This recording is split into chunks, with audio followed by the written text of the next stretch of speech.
Hey people, welcome to my Sorc video build.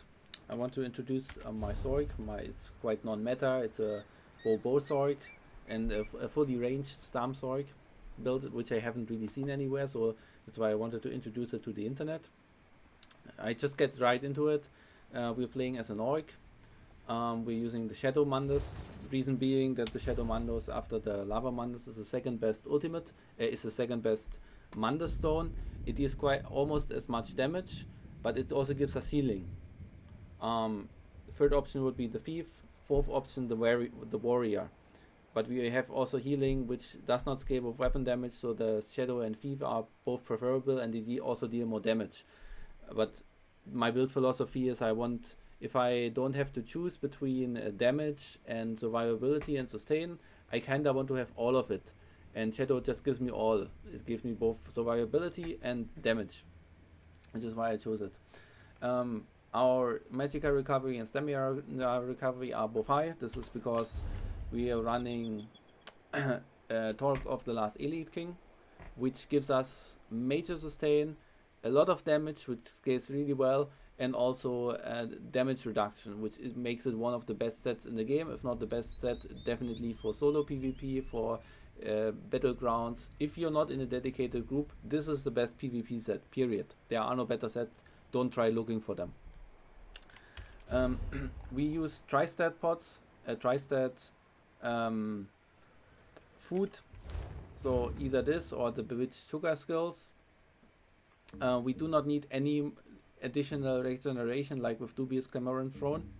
We also do not run Crown or any other tri-stat pots.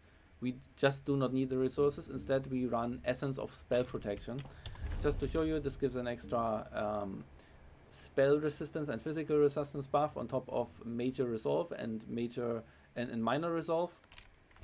So if we take all of it, Vigor and the other thing, then we are at 29k and 28k physical resistance, which is really high for this kind of build. I run a little bit low health because I'm really fine with that.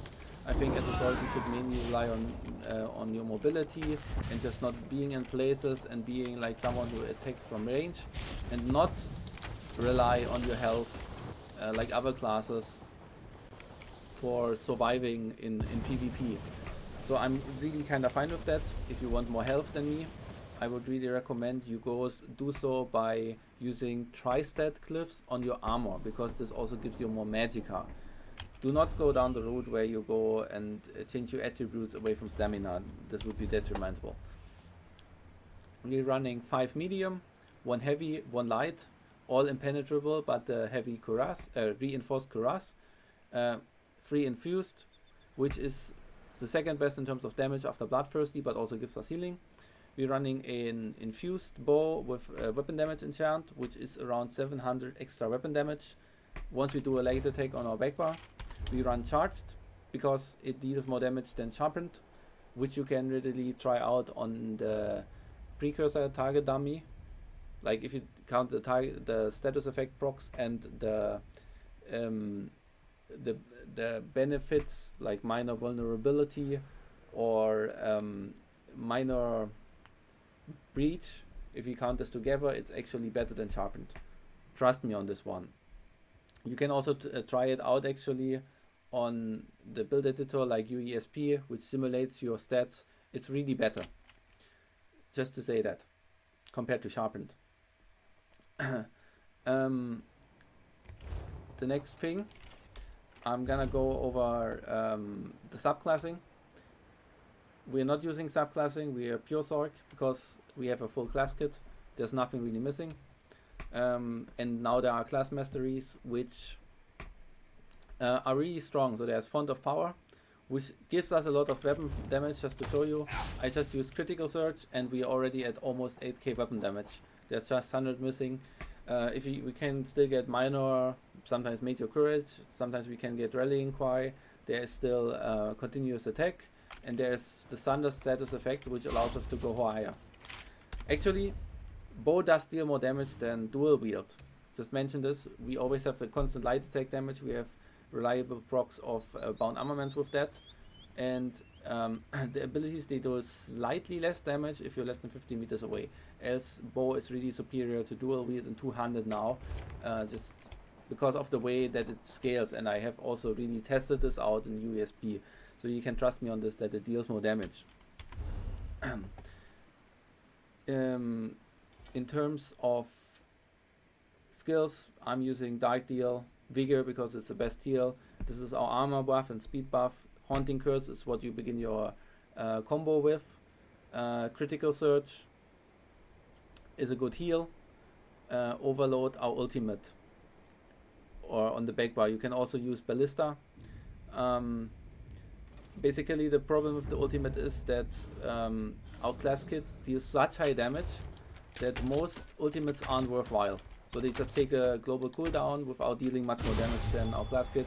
So that's why I would choose Ballista, the Greater Storm Atronach, because it deals subsequent damage each second, which you don't have to care about, and Overload. These are your three options. I would not recommend something like Dawnbreaker, also because you need to go get close to the enemy, which you do not want. So this class should really use its 28 meter range. Do not fight in DK whip range. That would be stupid to do. On the front bar, I'm running Healing Vault, or most of the time I don't, because I'm running Crystal Fragment. Whenever you have your Crystal Fragment ready, just fire it. Don't use the other skills first, just use Crystal Fragment first, because there's a high probability that you just get your next Crystal Fragment after the next skill. So just get rid of them. Then there's Bound Armaments, which is our second highest damage dealing ability, and our crit buff. Streak is our mobility, skill, and stun. The only thing which does not have a 28 meter range. And then we're using Thundering Soul for major breach and the highest damage dealing spammable that we actually have. Mage's Wrath is our execute. This is a skill which I would probably leave away. The most neglectable skill. You can leave it away, kinda. Greater Storm Atronach is a great ultimate. One more ultimate that we can use instead would be Temporal Guard, if you're not using the Atronach, or if you're not using Overload, because it just gives us some more protection. Another thing that I want to talk about are the champion points. So I choose 8% critical and damage and healing stun because it buffs both damage and healing. This procs Crit Surge. I use it because if I'm under pressure from players and they're dealing damage to me, and I'm not dealing damage to them, and I don't have damage event, I get some free damage events which have the chance, a really high chance, because they can crit of proccing Critical Surge, giving me healing, which I else don't have. Then the next thing, Master at Arms, because most of it is critical damage, and Occult Overload, because it really helps to deal with group with the extra Oblivion damage which cannot be mitigated. Then I'm running the Break Free because it's good. Sprinting restores Magicka for us, so whenever we take our get rid through our streaks, we can just sprint in order to get that Magicka and be faster than anyone else, which is the whole concept of a Stam Sorc. Because on a Stam Sorc you really need mobility and survivability to deal with others. So yeah. Then there is last ability. The last thing that we take is the extra armor, and up to 20% damage reduction, which you get from the CP passives. One more thing to mention. I'm running Font of Power because it's the highest damage dealing.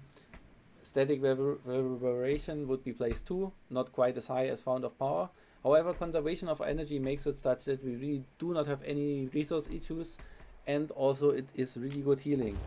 Just to show it, I'm gonna load some Battleground fight. So